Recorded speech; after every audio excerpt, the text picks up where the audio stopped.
So I want to start by talking about Barbara, my beautiful wife. You got to watch her wisdom, the wisest person I know. And all of you know that she's had a stroke. And many of you know that she was diagnosed last year with breast cancer. What most of you don't know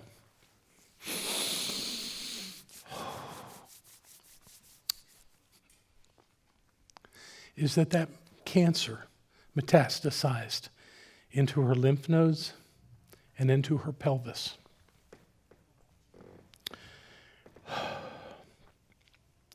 And that last Wednesday, Barbara had a PET scan, her second PET scan. The first one's where they found those things. The PET scan she had on Wednesday morning, and then Wednesday afternoon we met with her oncologist. Her oncologist is a beautiful lady. And she came racing into the room. And she said, "I have great news." Apparently, the cancer that was in her pelvis and in her lymph nodes is gone.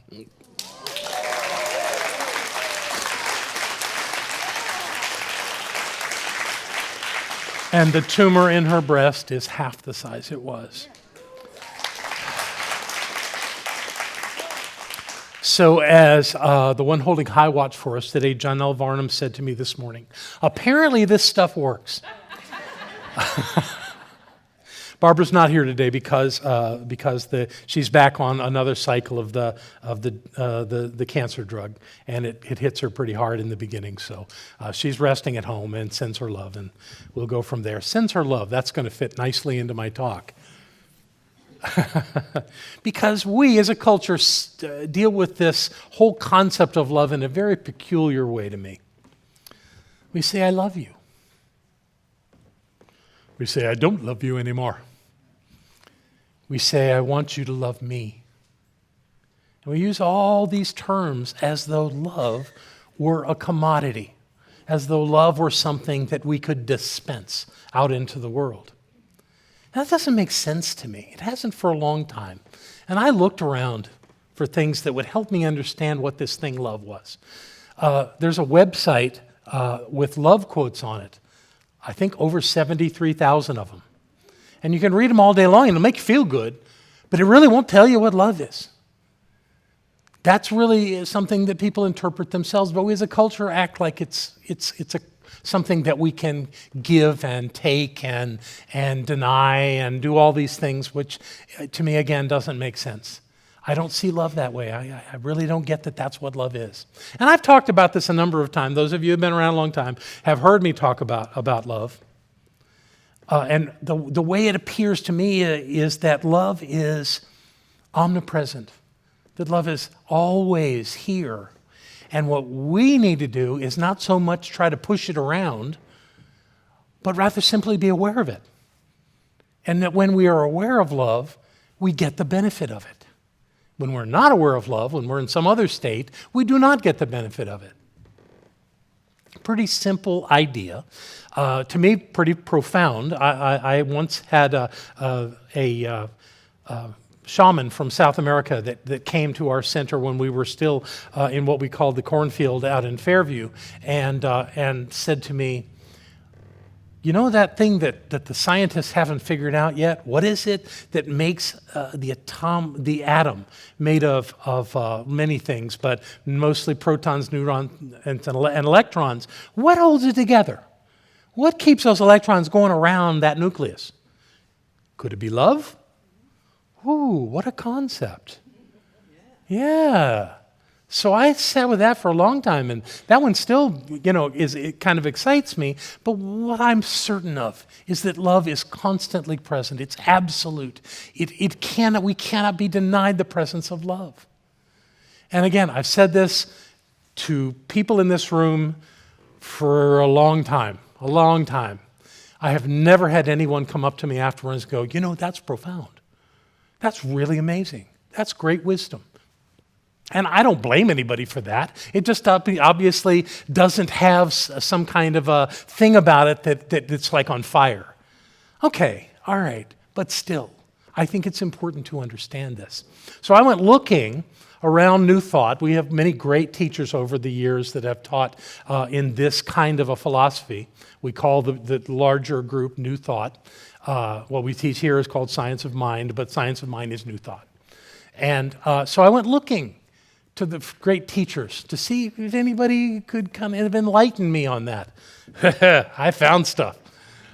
One teacher in particular really got me, so that's the one I'm going to share with you today. Her name was Emma Curtis Hopkins. Some of you know who that is. Others of you obviously don't. So if you don't know who she is, let me introduce her to you just briefly. She was a student of a woman named Mary Baker Eddy, who was the founder of Christian Science up in Boston. And she worked with Eddy for a number of years. And if you haven't heard, Eddy didn't have the most pleasant affect.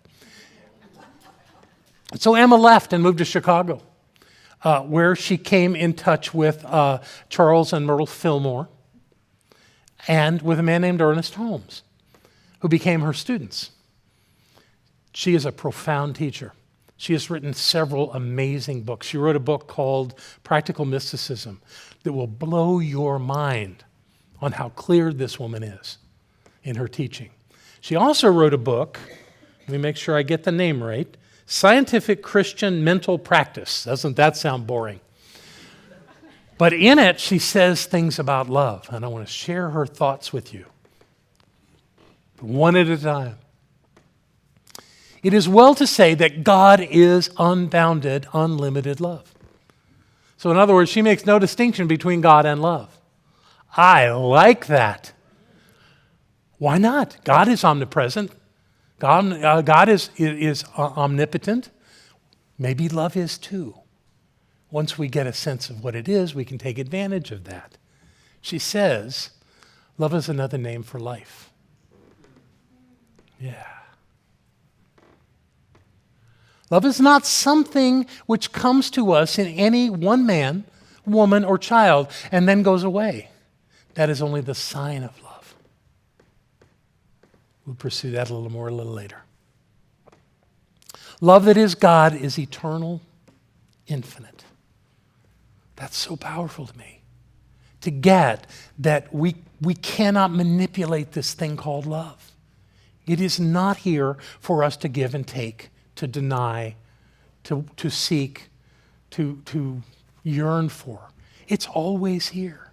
My Native American teacher, Rocking Bear, when someone would say to him that they don't feel like like they're loved in their life, he'd say, "Oh, did all the trees in Asheville get cut down?"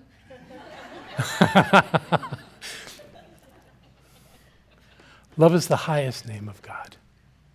The highest name. So maybe when you're saying I love you to someone, you're saying I God you. Maybe it's that big. Love's an amazing thing. Love is an amazing thing that our lives require. And when we find ourselves in a situation where we deny ourselves that it's there, the only one that loses is us. There was a great songwriter from my youth. I think he's still around, maybe not. His name was Burt Bacharach. He wrote a song that Dionne Warwick sang brilliantly. But the words were a little weird. It went, what the world needs now is love, sweet love. It's the only thing there's just too little of. I don't believe that. I believe that if you feel there's not enough love in the world, it's because you're denying yourself an awareness of the presence of God. You're denying that truth about yourself. I much prefer the words of my friend Karen Drucker. And let me make sure I get that right. There is only love. There is only love. Love that heals, love that sets us free. There is only love. And if love is infinite, she's right, there's only love.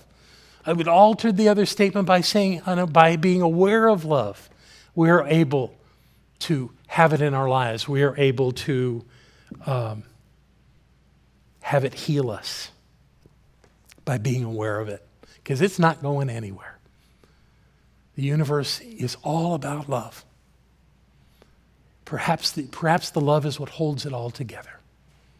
And it's our job to be aware of it. That's the work. Be aware of it. And anytime you're not being aware of it, you can tell pretty easy. You feel like crap. Something's wrong, something's bad, something's not working. You're angry. When you're doing those things, thinking those thoughts, you're not being aware of the love that is right where you are. If you want to change it, all you have to do is remember. So we think that we give it, we think that we want it from another. What we want from another is connection. And we are here all on this planet together, so the idea that we should all have connection is seminal to our time here. We're not supposed to do this alone. We're not in it alone. We're in it together. So the idea of being aware of love most often comes to us when we're relating to another person. That's why we think it's them. It's not them. It's us being aware that there's this thing going on, this divine essence that is right where we are, and it's called love. And anybody can feel it. Anybody can experience it, not only with the person they've chosen to spend their life with, but with anybody, anytime they want. I learned that from my first spiritual teacher when I ran away all the way to Sydney, Australia. It was a long trip, but it was worth it. And the very first night I met this man, Ken Dyer, he was giving a talk, and he started talking about love. And he said, I need a volunteer. And some man came up and stood with him on the stage and said, be aware of the space around your body. Be aware of the space around my body. Blend them together. Where do you feel it? And the guy said, I don't know. He said, thank you very much, and got the guy off the stage. Now, the guy that had invited me to come to that lecture on that Thursday night was sitting on the front row right next to me, and he hits me and goes, get up there. And so suddenly I'm up on the stage with Ken, and he took me through the same little process. And he said, where do you feel it? Right here. Why would you feel it here? It's because that thing called your heart center, some people call it a chakra, don't care what you call it, is a portal. And it's the place where we're aware of love. We're not aware of love here. We're not aware of love in any of the other energy centers of the body. We're aware of it at the point of our heart.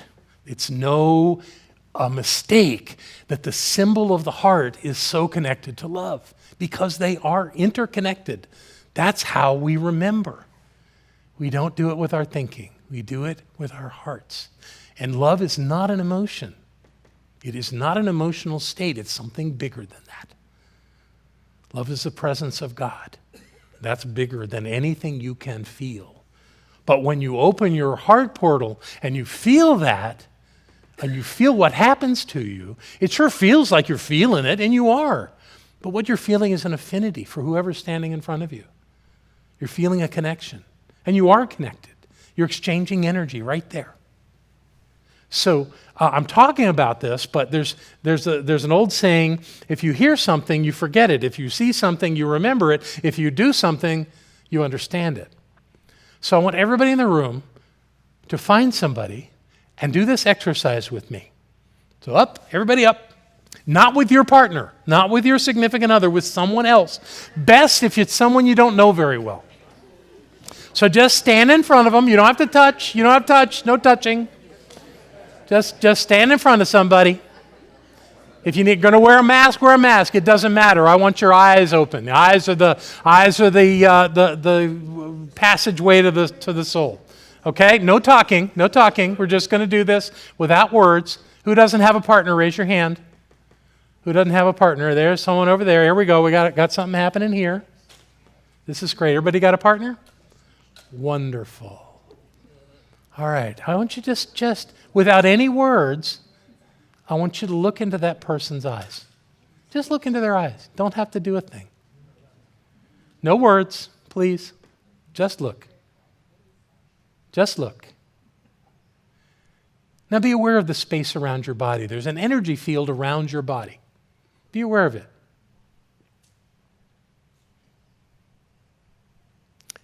And there's an energy field around the person whose eyes you're looking into. Be aware of their energy field.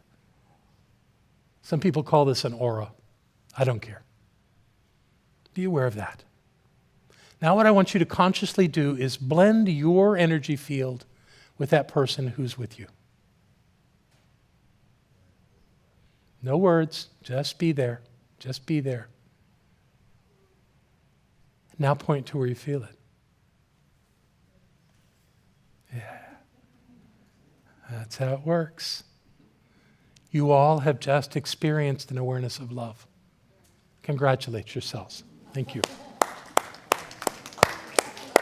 Yeah. Ah.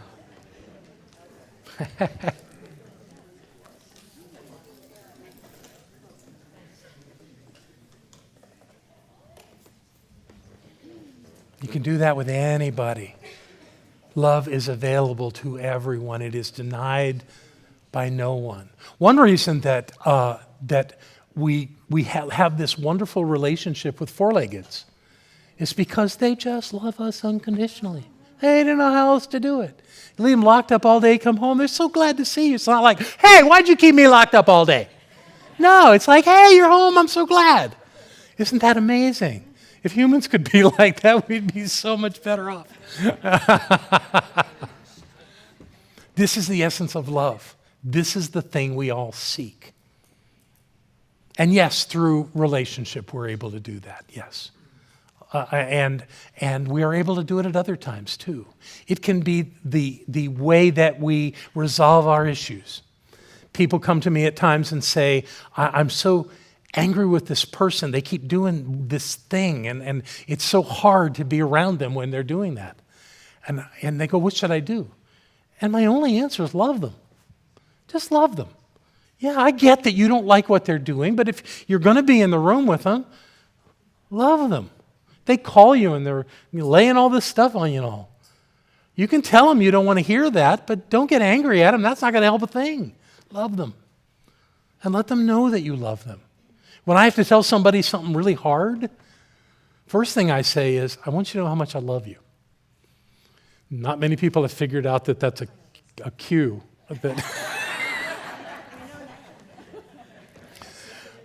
But it doesn't matter because I do love them, because I do. And it's not that idea of an action. It's the idea that when I think of them, when I look into their eyes, when I sit with them, when they're in a classroom, when they're in this room, it's so easy. Just love them. Just love them. And when we love them, we get a response from them that helps, that makes things better. When we get angry with them, we can maybe stop them from what they're doing, but we're not going to stop them from having thoughts that we're cruel and mean and uncaring and anything else they want to think.